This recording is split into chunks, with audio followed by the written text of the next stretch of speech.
Tonight, we revisit one of the most disturbing cases in modern true crime. A man who lured young men into a small apartment, controlled them, and erased them from the world. He kept remains, hid them in a freezer, and at times consumed them. This is not about shock, it's about the warnings we missed and the lives we lost.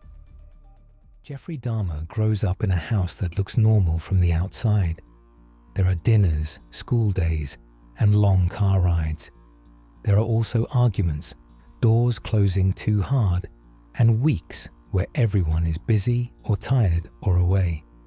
He's a quiet child who often feels unseen.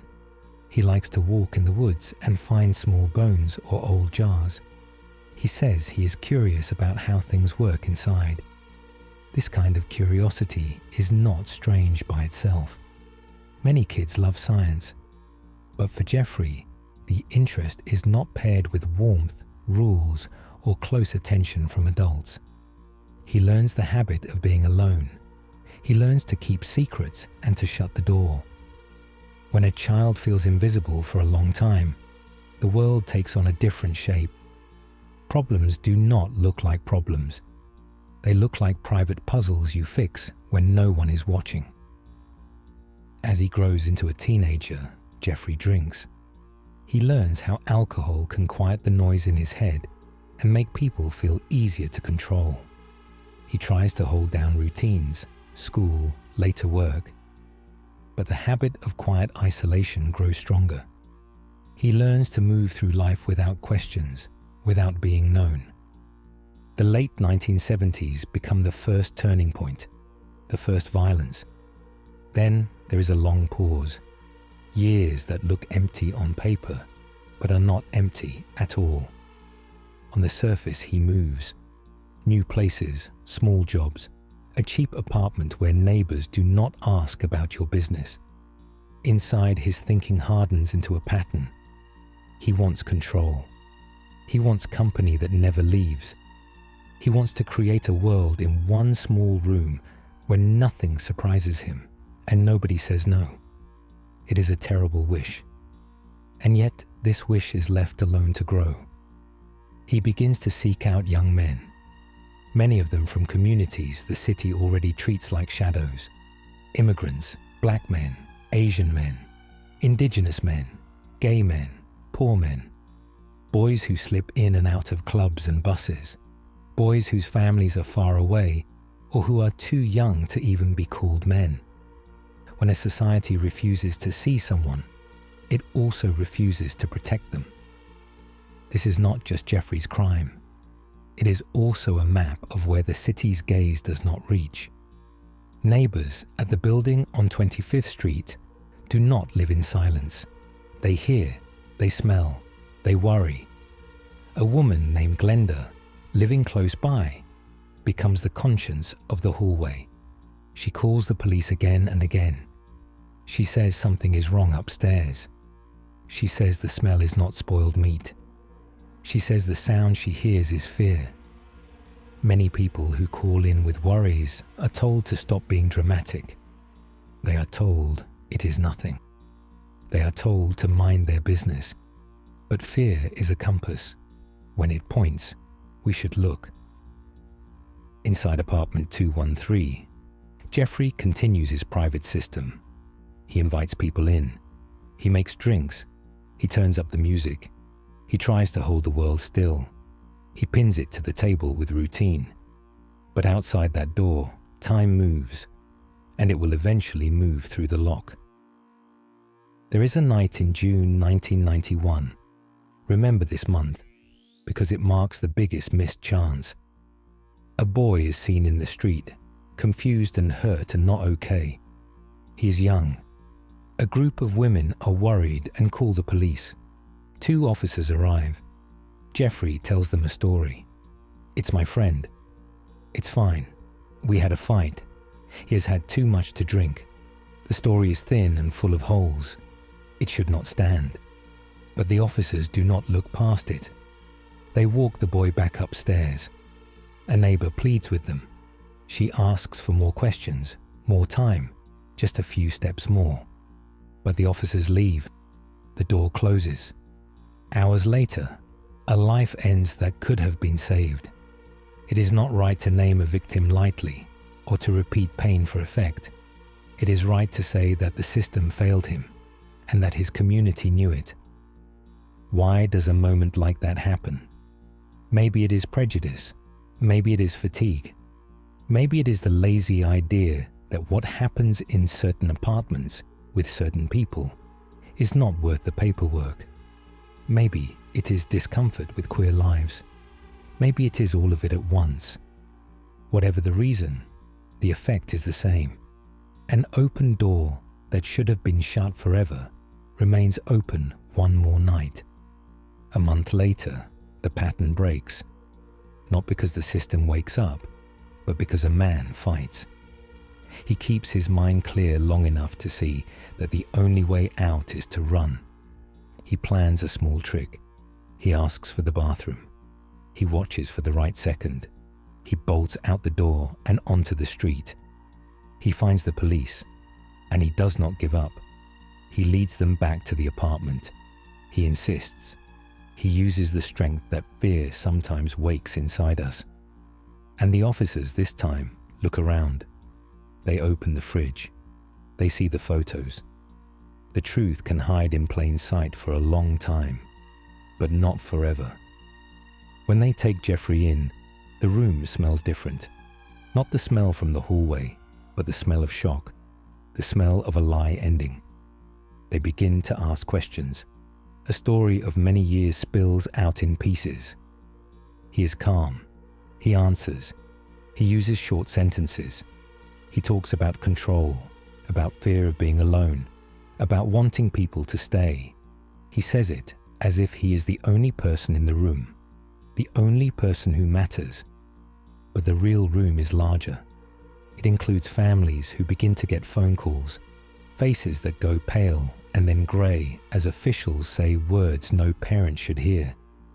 It includes neighbours who knew something was wrong and are now proved right. It includes a city that has to face a simple fact. When poor people, queer people, immigrants, and people of colour call out, they must be heard the first time. The trial comes and the courtroom fills. Microphones listen. Cameras stare. Some people want to hear details they can repeat, like a dare at parties. Some want to stare at evil because staring makes them feel safe. If you can name it, you can lock it away. But safety does not come from stares. It comes from systems that work when no one is watching. It comes from a dispatcher connecting a call to an officer who listens. It comes from a landlord who takes a complaint seriously. It comes from a school that notices a lonely boy and refuses to let him disappear. At the trial, the families speak. They try not to break. Some do break. Breaking is human. Anger walks the room like a storm cloud. Grief sits like a stone in the lungs. The law does its job. The sentence is long, and the door on Jeffrey Dahmer's life closes behind him with a final sound. People say justice, and yes, it is something, but it is not a time machine. It cannot hand a son back to his mother or a brother back to his sister. It cannot reach backward into that hallway and make the officers ask more questions. It cannot reach backward into a boy's childhood and give him what he did not get. So what can we do with this story now? We can slow down and take lessons that are not exciting, but are powerful. The first lesson: trust the people who are closest to the noise. If a neighbor calls twice, listen the third time even harder. If a woman says, "I know the smell of fear," believe her. If a teenager looks too young to be where he is, ask his age and wait for a real answer. The second lesson: look at who the system tries not to see. If a person is on the margins, move the margins. Ask yourself, if this person were my child, what would I want the police to do? What would I want the nurse to do? What would I want the judge to do? Now do that for everyone, not just for people who look like you. The third lesson is about silence. Silence is not neutral. in a hallway where something bad grows, every person who says, "It's not my business," is a small piece of the cage. This is not a reason to live in panic. It is a reason to stay awake, to knock on a door, to make a second call, to ask for a supervisor, to learn your neighbor's name. It is easy to make Jeffrey Dahmer into a myth. It is harder and more useful to see him as an outcome. He is the outcome of years of small failures, his own choices first of all, but also the failures around him. A world that gave him places to hide and people to harm without quick consequences. A world that looked at certain boys and decided they were already half invisible. A world that heard a woman's fear and told her she was making a scene. When many small failures add up, tragedy is not a surprise, it is a schedule. There is one more thing to hold on to. Courage can be quiet. Courage can be a neighbor dialing again. Courage can be a young man studying the lock and deciding he will not die in that room. Courage can be a police officer saying, "We are going to look anyway," and stepping past the shrug. Courage can be a judge giving time to a victim's family to breathe.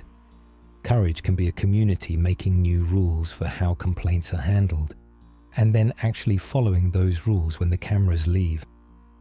Imagine this story as a house with many rooms. In one room are childhood memories. In another room, alcohol and secrecy. In another room, cruelty. In another room, fear. In another room, the hallway where neighbors stand. And in their hands are phones and notes and a will to protect. In another room is the night of escape.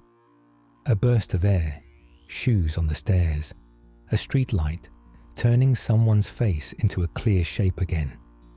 And in the last room is the future, which is still mostly empty. That room belongs to us. We choose what we put inside it. Better training, clearer rules, respect for calls from the margins, money for shelters and outreach, time for officers to ask the extra question, grace for people who lived through something terrible and need space to heal. You might ask, was Jeffrey Dahmer born to do this? Or did the world shape him? The truthful answer is unsatisfying, both and neither. He chose every violent act. No sadness or loneliness excuses it. But he also used cracks that were left open. If the cracks had been sealed, his road would have been harder, and some people would still be alive. That is why telling the story matters. Not to relive harm, not to feed a dark hunger for detail, but to study the blueprint of the cracks and seal them one by one. If you walk down a city hallway today and smell something that should not be there, you will remember this story. You will remember that silence is not safety. You will remember the face of a neighbor who was right and not believed. You will remember a boy on a sidewalk in June. You will remember a man who ran. You will remember that one person can finally open a door, but it is so much better if the door never had to be opened at all. In the years after the trial, the city struggles with the mirror. Community leaders hold meetings. Some people argue that the problem was only one man. Others say the problem is larger and include attitudes about race, class, sexuality, and poverty. The right answer is to keep the conversation going until changes become normal. There are reforms and there is pushback. There are speeches and there is quiet, practical work by people who will never be on TV. Never forget, the everyday work matters more than the microphone. The quiet person who improves a 911 response rule may save more lives than any true crime series. If you have listened this far, you are part of that quiet work. You are practicing patience and attention. You are giving space to the names behind the headlines. You are agreeing, simply by staying, that the story is about people, not just a single frightening figure. And maybe The next time something feels wrong, you will be the one to say, "Let's check one more time." Let's end with images, but not gruesome images. See the apartment building at dusk, bricks cooling after a hot day. See window fans turning. See a woman sitting at a small table with a phone, deciding to make one more call. See an officer who is tired but looks twice anyway. See a boy stepping out into a corridor, scared but choosing the door instead of the chair. See the refrigerator, closed and cold, and think not of the worst thing inside it, but of what it means that it had to be opened at all. Years of missed chances piled up into 1 second of truth. Some people will say, "I don't want to think about this before bed." That's fair. This is heavy. But think of the calm power in getting the story right. Think of it as a night walk through your own neighborhood, learning the sounds, learning which lights are broken, learning who needs an extra knock on the door to say hello. True crime for sleep does not have to be a lullaby about evil. It can be a soft voice that says, "Pay attention, you are not alone, your attention matters." And if you are someone who feels invisible, hear this: you are not a shadow. You deserve to be seen and safe. If you feel afraid at home, tell someone, tell a friend, a hotline, a shelter. Keep telling until someone listens. If one door does not open, try another. Your life is not a hallway where fear lives. It is a street where you can choose your direction and people can meet you with light. We are almost done. Before we close, hold the lesson that matters most. Prevention is not dramatic. It is small and steady. It is the neighbor's number in your phone. It is trusting the bad feeling when it will not go away.